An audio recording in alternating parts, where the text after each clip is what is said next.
केंद्रीय मंत्री मनोहर लाल विधानसभा गुल्ला के क्षेत्र सिवन पहुंचे। भाजपा प्रत्याशी कुलवंत बाजीगर के लिए वोटों की अपील। पत्रकारों से बात करते हुए उन्होंने कहा कि हरियाणा में इस बार रिकॉर्ड बनने जा रहा है। भारतीय जनता पार्टी की सरकार तीसरी बार हरियाणा में बनेगी।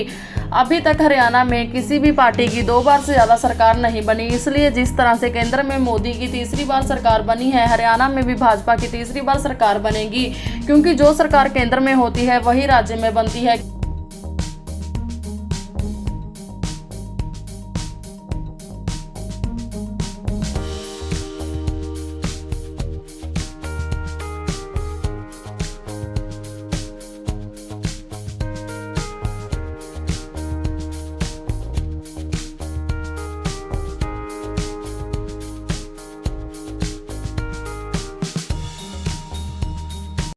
देखिए मित्रों, हमारे बड़े पुराने साथी हैं कुलवंत बाजीगर जी, और निश्चित रूप से इनकी जीत को कराने के लिए मैंने अपना दायित्व निभाया है और समाज को अपील की है कि इनको जिताएंगे।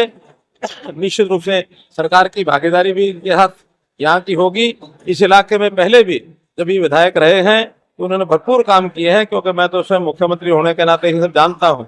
आगे भी अब ये अगर विधायक बनते हैं तो हमारे मुख्यमंत्री नायब सिंह जी सैनी फिर से इनके बताए हुए सब कामों को करेंगे। एक बात विश्वास मैं आपको दिलाना चाहता हूं कि हरियाणा में इस बार एक रिकॉर्ड बनने वाला है।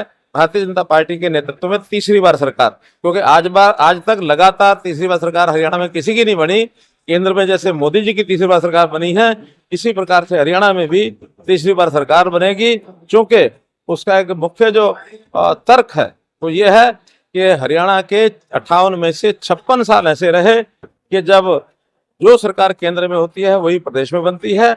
और दूसरा, पिछले 20 साल में हम देखें, चाहे 2004 हो, 2009 हो, केंद्र में कांग्रेस की सरकार, हरियाणा में भी कांग्रेस की सरकार, और फिर 2014-19 केंद्र में भाजपा सरकार, तो यहाँ भी भाजपा सरकार। उसी तर्क को ध्यान में रखते हुए जनता चाहेगी।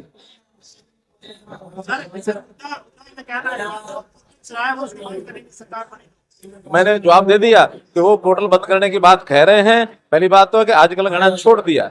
उन्होंने पहले कहा था, क्या कर रहा रुका नहीं सकते।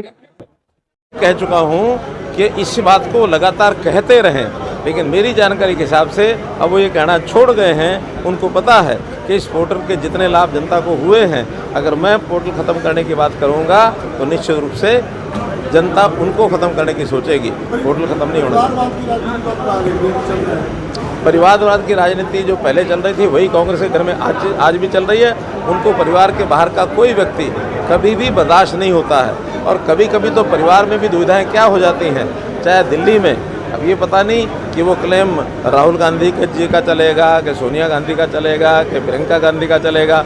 सो ही अंदर की बात तो ये है कि यहाँ भी बापू बेटे के झगड़े शुरू हो गए हैं। बापू कहता है कि मैं मुख्यमंत्री बनूंगा, बेटा कहता है मैं बनूंगा। बाहर के आदमी को बर्दाश्त करने का विषय ही नहीं है। देखिए, ये तो कांग्रेस भी कह रही है, वो भी कह रहे हैं। कांग्रेस ने कहा था हम 4 बनाएंगे, और वो बात पीछे रह गई है। अब तो मुख्यमंत्री का ही पहले फैसला कर लें, उप मुख्यमंत्री की बात तो बाद में आएगी। और जिसको उप मुख्यमंत्री बनाने की बात वो कहते हैं, वही प्रश्न करते हैं कि उप मुख्यमंत्री क्यों, हमें मुख्यमंत्री क्यों नहीं बनाया जाता। इसलिए मुख्यमंत्री के क्लेमेंट सब हैं, उप मुख्यमंत्री बात की चिंता कोई नहीं। तुम्हारी सैलसा कहती है कि जितना मनोहर लाल जी ने जो आवेदन किया था, उनको निमंत्रण दिया था, उससे ज्यादा जो पॉलिटिकल मेरा अनुभव है। नहीं, अच्छा है, अनुभवी लोग हमारे पास आए हैं। मेरा तो यही उनको कहना है। और अनुभवी लोग मेरे से ज़्यादा नहीं हैं, ये तो मैंने कभी नहीं कहा। बहुत अनुभव वाले लोग हमारे साथ जुड़े हैं।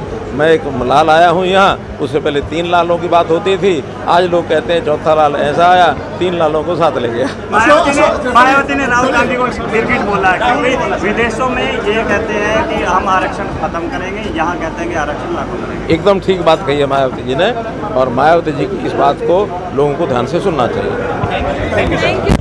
प्रॉपर्टी बेचने और खरीदने के लिए संपर्क करें फेयर डील प्रॉपर्टीज।